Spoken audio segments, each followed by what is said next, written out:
Hey guys, and welcome back to another episode. We stayed up pretty late last night to watch Ronaldo make his comeback to the Premier League. I know me as a United fan, I enjoyed watching that, and for someone who grew up watching, Ronaldo, tear it up down the wing at Old Trafford, like it was enjoyable for me. But for someone who supports Chelsea as a neutral, what is Ronaldo's return to? And first of all, how are you, Paul? Hey man, yeah, good. It's good to be back. Yeah, wow. Like, what a return.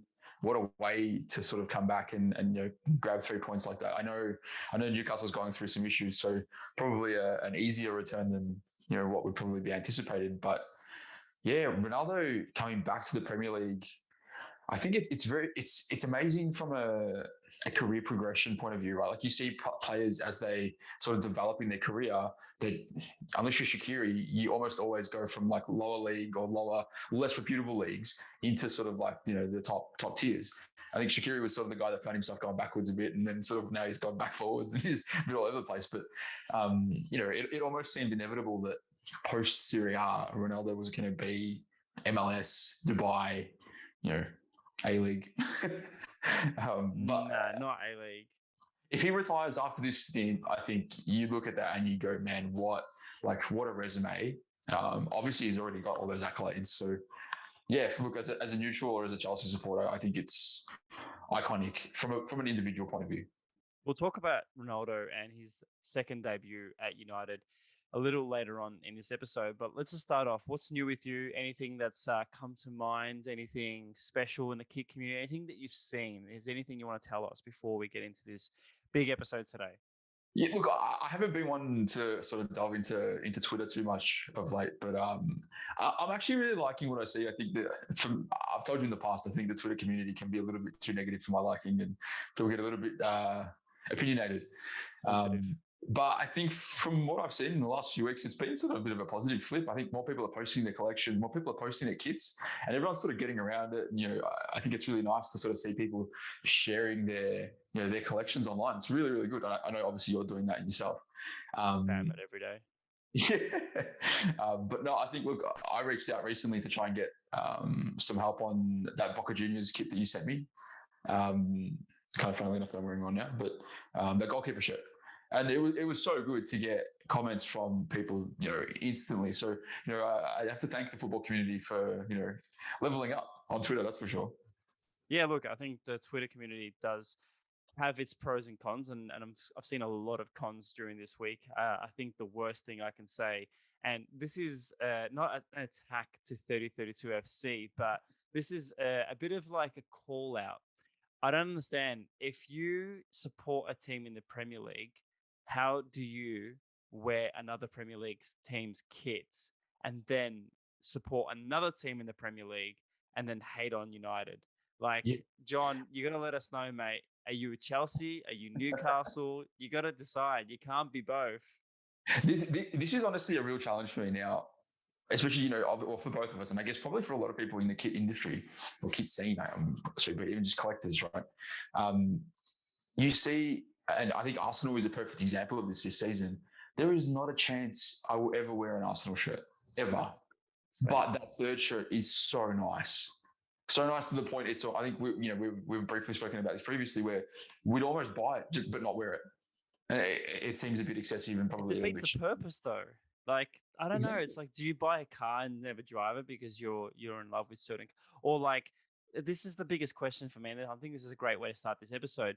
I know, of course, if you guys are listening or viewing this on YouTube, let us know in the comments below. But I got asked today on YouTube saying, "Hey, do you keep all the shirts?" And I said to myself, like, I don't actually know which shirts from Ultra Football. I'm looking at the ones on the wall now, which ones I would keep. And I definitely wouldn't keep any Chelsea ones. I would not even attempt to keep a Liverpool one, even if it looked good. Um, like I do see the Arsenal third shirt this season being something that I could potentially, have in my collection, but I just don't see myself wearing it. And like, shout out to everyone who collects shirts. Like we collect them. There's no rules to collecting, but No. I don't know. As a Chelsea fan, would you really be walking the streets wearing Fulham? Would you really be walking the streets wearing Arsenal, Spurs, Crystal Palace? To be honest, even I know you're mentioning a lot of close rivals, but no way. Even a team that's not even a rival, like I'd feel strange wearing Everton shirt. Like I think it's the only look, and I guess it's got to be personal too. I guess maybe if there's like for me, it's got to be personal. If there's like a Tim Cahill Everton shirt, I'd Yeah, probably be true. wearing it. But even still, I'd feel weird. I don't know. It just seems wrong wearing another team shirt. And this is kind of what, this is what I like. And we spoke about having a team in every country that you kind of, you don't necessarily support, but you have a soft spot for. 100%. This is actually a good topic. Jesus, we're having issues talking about topics before we record, and this is getting into deep water. So like e- everyone listening, like who do you support? Yeah, answer in your head, and then you go to other countries, and it's like who do you like?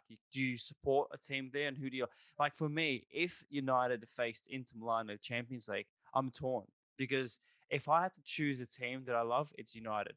Yeah. But then I love Inter Milan.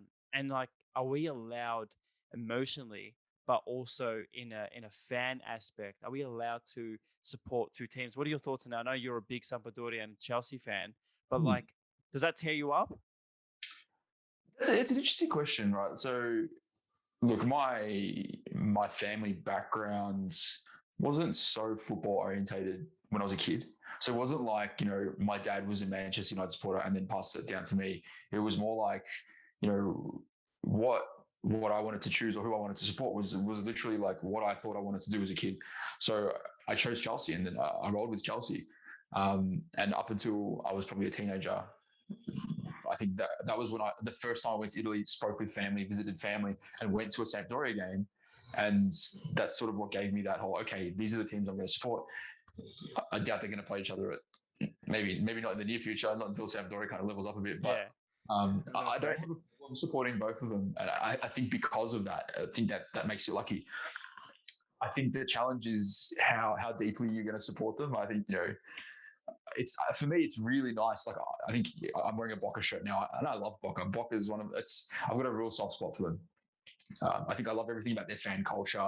I love the fact that it's their economic situation for a lot of their supporters isn't great, but there's still so much love and so much passion for the club, and that happens through the world, right? That's not just Boca Juniors specifically, but it was just something that I was exposed to, so I became, I guess, inclined to support Yeah.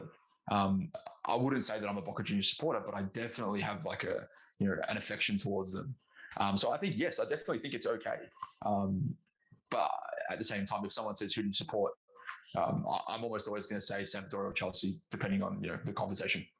If someone asked you who do you like or support in Spain, what would you say? Oh, okay. So Spain's a hard one for me. Um, But see, even the fact that we have to think of a team that we like, is yeah, that crossing the line? Like again, if someone says to me, "Why do you have PSG shirts when you support United?" It's like, it's just a question that always hurts. I know when we play FIFA, we always choose a team in a country, and we're like, "All right, let's play Bundesliga," and we both yeah, choose the yeah. teams that we like.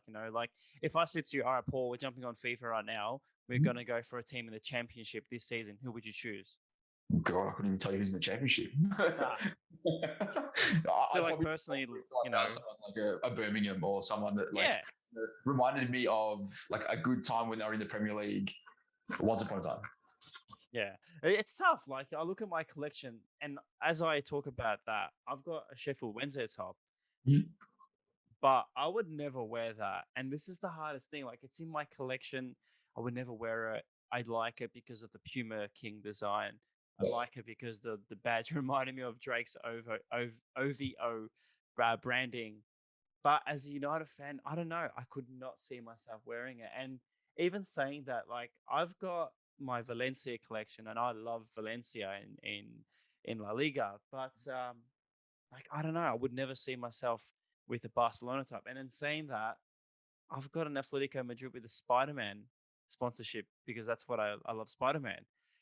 But I would never wear that jersey because I couldn't see myself wearing Atletico Madrid. Like this is the hardest thing. Yeah, it's Do you have funny. any answers for me there? I think maybe there's just got to be some sort of deeper connection to the club, right? Like okay, we do like them, like you said. Having that Spider-Man link is obviously something that's kind of personal to you, but it Yeah. doesn't really relate to the club. So you're not going to say you support them, but Whether you wear that kit, I guess, is a different story. I don't know. I find this really like, it's a bit of a dilemma that I feel like I'm stuck between, as a collector. Yes, 100%. And there's some kits that I've got that, like I've got Inter Milan and AC Milan shirts. I don't Yeah, I support either, can't do that. but I love them. I love both the kits. I think I wore the AC Milan one in one of our previous episodes. I think I've even worn the Inter one previously as well. So yeah, it's such a hard topic because which way do you go? Like, is it sacrilegious to go and support, not even support, just to pick a team that you sort of have a soft spot for? But then again, at the same time, if you're watching a game of two teams that you do not support, so if you're watching Chelsea Arsenal, for example, yeah, do you tend to lean towards one side? yeah, definitely. It really depends on like the sort of the season. The if it's like Arsenal to win, and that means United goes up. But like if I had to choose straight away, if someone said to me, "Who would you choose, Arsenal or Chelsea?" It's tough to say as a United fan, but like I would lean more towards Arsenal. Yeah, I feel like a lot of those situations are based on who my friends support and whether that That's friend true. loves to talk a lot of shit about the team that they support. For me, it's just teams that I hate less. Like it's just like Chelsea, Arsenal. I'll be like, I can't stand Chelsea. But again, like it's a tough one because like when it comes to collecting shirts, I just don't see myself spending my hard-earned cash on kits from clubs that I don't appreciate. Like I don't see myself spending any money on any top 5 Premier League teams. Like I know people who support, like, say, a Man City, and Mm-hmm. this is probably gonna put me in hot water, but like Man City fans, and 2 minutes later, like they're wearing a whole different Premier League top. Actually, funny enough, the graphic designer for Man City this morning posted a tweet of a Ronaldo design, and I was laughing. And I messaged Matt, who we met in Japan. I'm like, "Hey Matt, why is the Man City graphic designer posting Ronaldo photos?" He's like, "He's a United fan."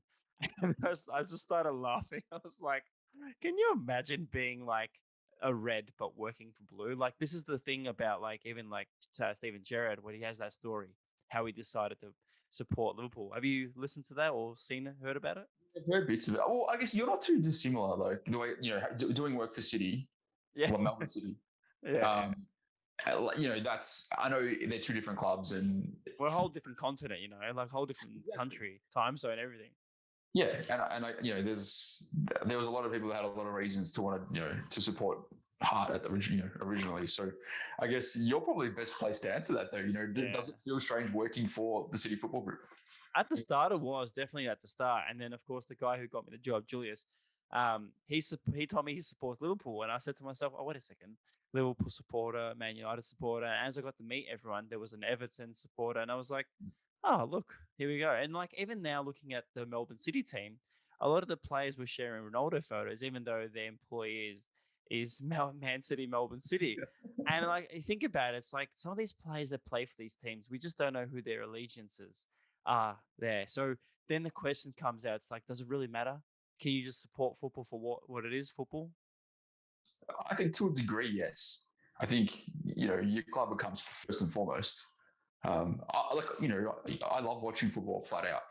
I watched at least, I think, like about 20 different games in highlights this morning. But as we say that, we're missing the two teams that we support in Italy, yeah? True, they are actually playing right now. Which we should do like a bit of a score update. So I don't know. It's a bit of a weird scenario. I think I'd be really interested to see what people say in the comments. I think, look, I think first and foremost, your club is your priority, obviously, but there's no right or wrong after that. What you choose to do is personal preference, and I agree. What everyone else has to say. Let us know in the comments below. And of course, if you're watching this on Instagram, let us know and message us. I think this should be a live episode. So I think topics like this is what I want to bring to a live sort of monthly or fortnightly episode with Paul. If you want to join us, let us know in the comments, send us a message. Make sure to follow us on YouTube and Twitter. But let's move into the next subject. That was a really good one to start off. Got us really warmed up and fired up. I think the next one is going to be, let's just discuss the Premier League, and maybe we'll get into Ronaldo and then the Man United shirts. Is there anything from the Premier League you want to mention? Any players? Anything that you've liked? The league as a whole this season is on another level. It's like, you wouldn't think that any financial trouble Yeah. from as a result of COVID or the lack of fans had even occurred because clubs have spent and they've spent so well and bought in amazing players. And I don't think I've seen the Premier League this strong in a long time. It's definitely Um, the best league in the world. yeah, yeah. Well, I think you can see there's obviously grey areas through sort of most of the big six clubs, I guess, if you want to call them. But at the same time, these squads are stacked. So the ones that are in Champions League, I think this is what I'm interested in. Once Champions League starts, which I think is Wednesday. This week. Yeah, I think I'm going to be really interested to see how their form reflects in the league because there may be someone like maybe an Aston Villa or I think Leicester potentially that could snag a few positions higher purely because of the fact that these clubs have extra football to play. But does that mean that they don't have the depth to withstand like multiple game weeks and things like that? Yeah, I 100% agree on the whole depth thing. When you mentioned the whole Newcastle thing, I was speaking to my friend Dan, and he's like, "Oh, it's a 1-1. I don't think we're going to win this. This is United versus Newcastle." And I said to him, "No, wait till the 65th minute. Newcastle has no depth in this squad. Like once they get tired feet, like United's going to walk all over them." And that's what happened. We scored a few more goals after that, and it's definitely going to happen. We'll see that in the league. I think Arsenal's the one to worry about. Like even though they won yesterday and scored their first goal of the season. Like it's so sad to see a team and a club like that so belittled at the moment, and I really hope for their fans' sake we do see. But that's also good to see teams push through.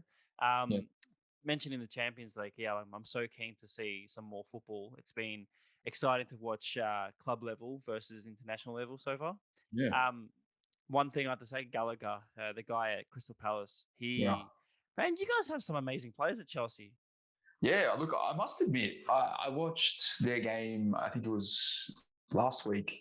Sorry, not last week, or before the international break, and he was outstanding. He was. It's funny because he looks a little bit unorthodox at times, but he's amazing, and his output and his work ethic is ridiculous. And I think yesterday he was comfortably probably best on the ground. Yeah. Um, so With the look, other guy, Billy Gilmore, you got as well. yeah, he's at Norwich. So yeah, he was amazing last season. I think he's years ahead of what for his age, his capability. So I think those two definitely for the future. The hardest part is going to be holding on to them because I think they're going to be getting to points in their career where they want to progress and they want game time weekly. And coming to Chelsea, especially the current climate, our midfield is stacked. How do you get into that squad? And you can't even go overseas. Like a lot of the players going overseas at the moment definitely want to come back. We're seeing rumors now Bellingham wants to come back to the Premier League. Sancho went and came back. Tammy Abraham's gone to Roma. So, like, I don't know. I think young kids pushing through, they definitely will take over the foreign spot. Like you look at teams like Chelsea, like Jorginho is going to go. So there's definitely spots to go. Kante is going to go. So there's definitely spots to fill. Yeah, it's always the way, and I think especially with players that are coming from other countries to play in England, I think it's only a matter of time before they do leave. It's very rare that you'll see a long term player stay in that country even though they're not of that nation or nationality. Um, I think it's a challenging one, especially as a young kid or a young player coming up through the leagues. You need to really, I don't know. Look, Mason Mount's probably an exception because he is still so young and still making first team regularly. So if not starting every week, so it's definitely it's interesting. It's going to be a good few years for those guys because they're definitely really good players. You look at Greenwood. Greenwood's another example, similar to Mason Mount, young as getting regular game. Hey, guess how old Marcus Rashford is? 25. How old is he? Bro, he's 23. Really? Wow. How's he 23? It's like he's been in the Premier League since he was 13 years old. I think we forget how young these guys debut. And Jesse Lingard's almost 30. Wow. Geez, yeah. I guess it's one of those things too. We don't see as this young up and coming player, and then we get used to him performing. And I know he's had a bit of probably not as prolific patch. But when he first broke out onto the scene, he was scoring worldies. He was rapid. And, mate, he was so exciting and so good to watch. All right, so now moving into the story of the week, Ronaldo making his debut. He said that he didn't expect to score 2 goals, let alone have an impressive 2.0 debut. I enjoyed every second. I know you went to bed early, but you definitely watched the replays. Yeah. What was your anticipation prior and then now looking at the reaction globally? I was interested to see whether they were going to start him. I'm happy they did because I watched the first half, so it was good. um, I think that they were. It makes United very dangerous because if you're the opposition, you worry too much about Ronaldo. You get a guy like Sancho that stepped up, and he was incredible. Obviously, there's at least 6 other players that are attacking threats in that squad that you can't just let go to focus on one player. So I think having Ronaldo there, he's capable enough. If they do decide to let him go, let him do his thing, that he can still cause issues. And he's well and truly more than capable to be able to do that. So I think it's interesting. What's your take as a United fan? I know, obviously, you'd be over the moon regardless. But how do you think he has played as a player? 100%. Like he is someone that's going to motivate. I think we said this in the last episode, and we saw that impact on the pitch. And I said this as a tweet, but I never expected in my life to see the whole of Old Trafford scream out "see" like "Sul," like whatever he says. Yeah, Yeah, like for a league that's so sort of bland sometimes, like English culture, like sorry to all my British friends, but mm-hmm. like comparing the Premier League to say Serie A or Bundesliga, like the fans just have a bit more culture across the world. I think Yeah, even in Japan, when we went to Yokohama with Chris, like we saw how the Japanese celebrated football, and it was so different to what the Premier League was like. We watched and look at the fans in Premier League games, and like it's just a few chanting, and sometimes they sing a few good songs, but when he did that after he scored and hearing the sound of 70,000 plus scream at that iconic, yeah. Sue, it's insane to think that that's what United is now, Yeah, I look watching that, and when he scored that first goal, even I had chills, and I was like, "Oh, okay, he's injected something into this club that it hasn't had. It's lost its mojo for a few years, and he's bringing that back. So if the success comes along with him being there's going to be some good It's times. definitely like The Last Dance. I don't know if you've seen The Last Dance yet. Have you seen it yet? No. Paul, how have you not seen The Last Dance? This is like culture. You need to watch it. This is basically Michael Jordan's like sort of story and how he became who he was and the final Yeah. did as Rodman, all the story. But like for me, I think this is if United's not filming any sort of behind the scene documentary right now, they're missing out because I think we're seeing something like really important in football history. I feel sorry for Messi because he went to PSG and expected like he made his like home debut the same night that Ronaldo did, and the news was all about Ronaldo. I swear, United announced they signed Ronaldo more times than I think I've had to try and remember my wedding anniversary. Like the the the amount of the times that I've seen on Instagram and Twitter before the game that Ronaldo had signed for United, I was like, shit, we get it. We get it. Do you think it was overkill or do you think it was worth every minute? No, worth it. You'll get so much out of him from a playing perspective, from a results perspective, 6 months from now? 6 months from now, I think you'll be looking at him going, he was a blessing to Greenwood, to Sancho. Yeah. I think Especially to the Premier League. the stuff that you can learn from him would be invaluable compared to what he would compared to other players that you could have potentially signed. You might have even say if you throw yourself at a mid 20-year-old up and coming striker. I don't know, even like Martinez, for example. Do you get the same value out of him? You probably get more. You probably get like longevity and maybe probably more goals over a period of time. But at the same time, you're not going to get anywhere near as much as you would have out of Ronaldo from a developmental point of view. And the thing you said, like he could have gone and retired if he wanted in MLS or somewhere else. Mm-hmm. But like the fact that he's in the Premier League, I definitely think there's a lot of young players who are just like so excited to face up against Ronaldo. Like imagine defenders, like even like Tyrone Mings at Villa. Like I think these players like grew up there. They were probably like teenagers when they watched Ronaldo tear it up at Old Trafford. And now they get to like defend against him. Like I'm sure there's players in the Premier League that are like, shit, yeah, this is gonna be fun, like Ronaldo's here. Yeah, well, like I think I saw a video of Jesse Lingard. I think it was 03, 04. Yeah. And he started It was this academy as a kid. Yeah, it was that kid. Yeah, correct. Yeah. And Ronaldo's walking up to him and he's like the little kid, like so excited and ready to then get. he scored a goal last night and celebrated with Ronaldo. Like it's that energy, Like I was looking at the Juventus starting lineup this morning. They lost to Napoli 2-1. Mhm. And I feel like there's just no more excitement. This is just from a neutral fan, yeah. And of course, as an Inter Milan fan. Mhm. But like I look at the Juventus, the promo, like there was no appeal. Like it's like they've lost something in their DNA now. Do you agree, or do you think it's just football moves on?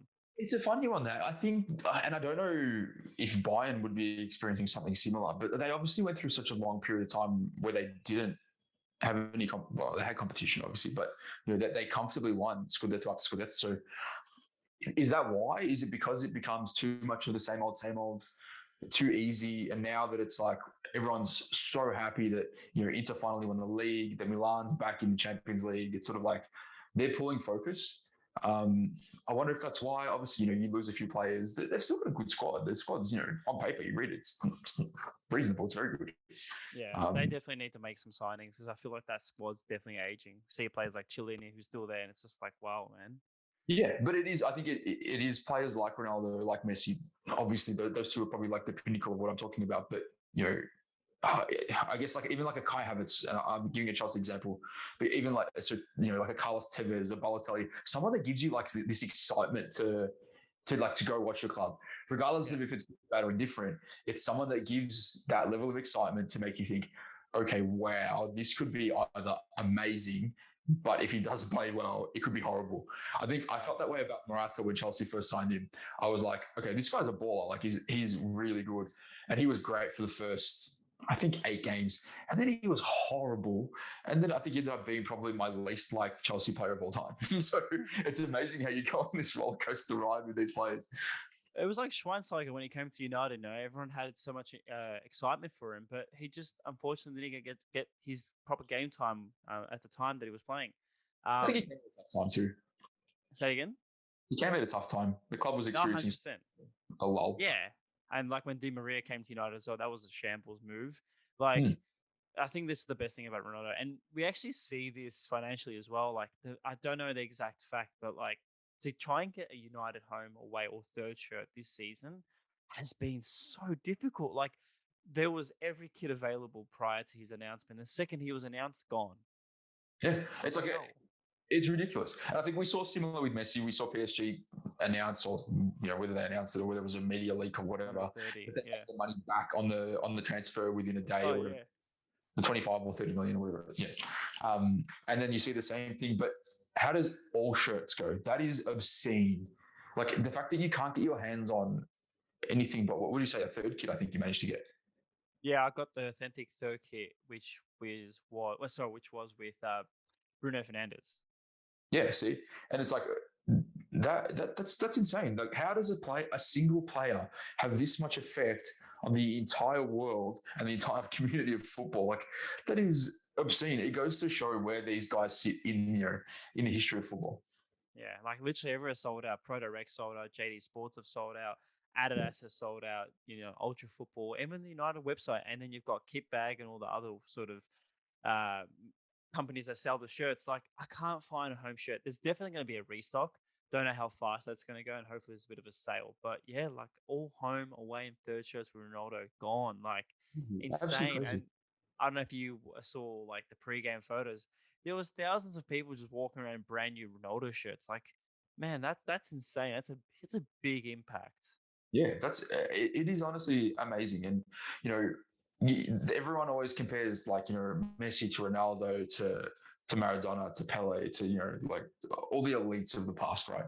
And this is at a time where manufacturing is so fast, so accessible, and they just basically broke it. Like, how is this possible? It goes to show that their impact on the football world is another level altogether. I would say that a Ronaldo Man United shirt now, like the new one, is probably a lot more valuable than a Ronaldo Juventus shirt of any era now. How would you compare, say, like a Champions League, I think it's 07, 08 Ronaldo shirt compared to a current one? 07, 08, was that at AIG sponsor? Yeah. Oh, look, definitely AIG. Like the OG one was definitely like a lot more respectful. That was the OG, like his young sort of stage. So I reckon that was a lot more, I can say, reputable. But like the one now, it's almost just like the return of him, like the return of the king. Like it's like, imagine if Cantona left and came back for one season type of thing, and it was like just that one kit. But I'm saying, like, comparing Ronaldo kits from Juventus era to this one season now. This season, I don't know. I don't see many neutral fans buying Juventus fans. I know Real Madrid, a lot of neutral kits, but like I don't know. I don't think he sold. Would he have sold much at Real Madrid? Sorry, at Juventus. Let's use the other Ronaldo, R9, Yeah. Ronaldo as an example. Which club's shirt did he obviously played at a few clubs? Which do you think would be most valuable? I can give you a good guide. Just guess though. For me, I reckon the most valuable, like hard. Okay, sorry, let me take that back. The hardest kit of Ronaldo to acquire would be PSV one. Correct. Yeah. Yeah. So it's almost really strange too. It's almost like in order of longevity, and I guess it probably does make sense because you talk about the older it is, and we're tapping into like really early 90s, right? We're moving from PSV, then you obviously got like Inter, Barca, and Real. Those, I think Inter, Barca, and PSV, extremely expensive. Right? You move to Real, and for some reason, there's like a drop off. And I don't know what it is, but it's in terms of value. So I wonder if maybe because it is a little bit more recent. I know it's we're looking at overproduction years ago now. Yeah, correct, overproduction. But I don't know if it was because at that time it was so accessible. Whereas back when he was at PSV, when he was at Barca, no one has those. No one had them even back then. It was just an import at PSV too, so it wasn't that ready. And even though like Inter Milan, like he was just the king there, it was the god. I just feel like the shirt when he had the braids, the photo it was on Instagram this week, when he had the braids at AC Milan, I reckon that shirt's probably the least valuable Ronaldo shirt. I'm sure there'd be like Corinthians or someone from Brazil yes, that might be around there as well. But this is the thing, right? Like where does that value stop? Like where's like the lowest of lows? Ronaldo obviously hasn't played at that many clubs. So if you're looking at this in 20 years' time, and you say, I want to buy a Ronaldo shirt from one of the clubs he played at, surely you're going like in terms of maybe popularity or rarity, you'd go like an early United. I reckon even Sporting would be after that because of the success he had at United. And then maybe the second term at United. Real Madrid, I don't know, maybe based on pop culture at the moment, I feel like Real Madrid's not that popular from a shirt collecting point of view. I reckon the season that he scored the backflip thingy against Juventus, that definitely would be one. Well, I guess we'll find out in a few years, but yeah, interesting. On that topic though, like I think we'll see in a couple of months how football will go for United for Ronaldo at United. I think we'll basically see like if it's the worth there, like if he's got the longevity in the season left for him. And like he's got a 2-year contract, so who knows what's gonna happen next year. And then after that, he could still play. He could still go overseas to the MLS, and then he'll probably end up at New York or Miami and still play. And there'll be more kits added to the collection, or he could just do the next level and go to PSG. He could go back to Sporting for 1 year, and like there's another kit to the collection. Imagine like a 2-year contract at 38. Like that would be crazy. I don't see that happening. If you're Ronaldo, or if I'm Ronaldo right now, I'm back at United. I've just caused an eruption in the football world. Yeah. If you guys win something this year, I'd be like, thanks guys, I'm done. But it's hard though, because like we look at the players like of the era, like Beckenbauer and all that. Like they ended up in America, and I know it was a bit different football then than now. It's almost like when people try to compare to me and say, "Oh, but like footballers now are much better because they play for teams such as this." And it's like, yeah, but Beckenbauer, Pelé, all these players, they went to the MLS or whatever it was called back then. I think it was NASL, and it was just like, who cares who they played for? These players were the elite level at that generation, And it was all relative back then, even to now, right? Everything, there's inflation, it's all relative to that time.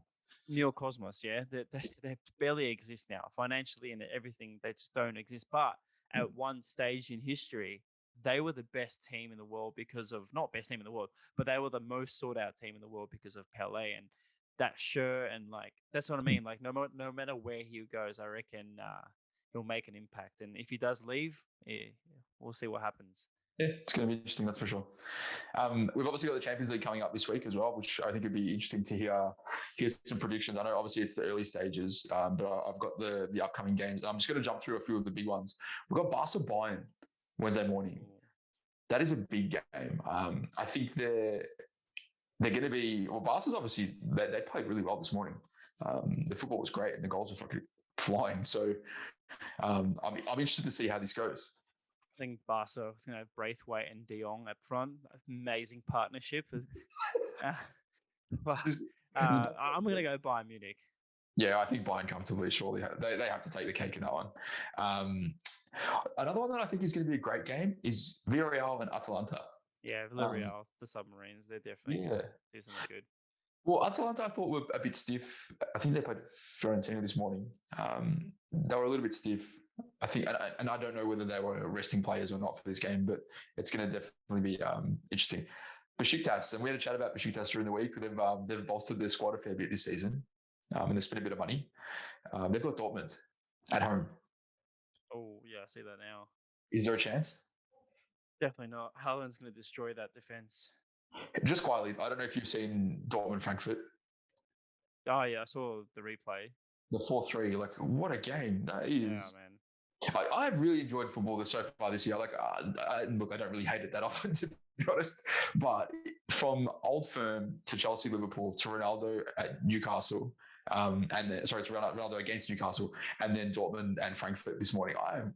Man, these games have been insane. If there's something to watch, go watch those. Have you seen the Thursday morning game between Liverpool versus AC Milan? Yeah, wow.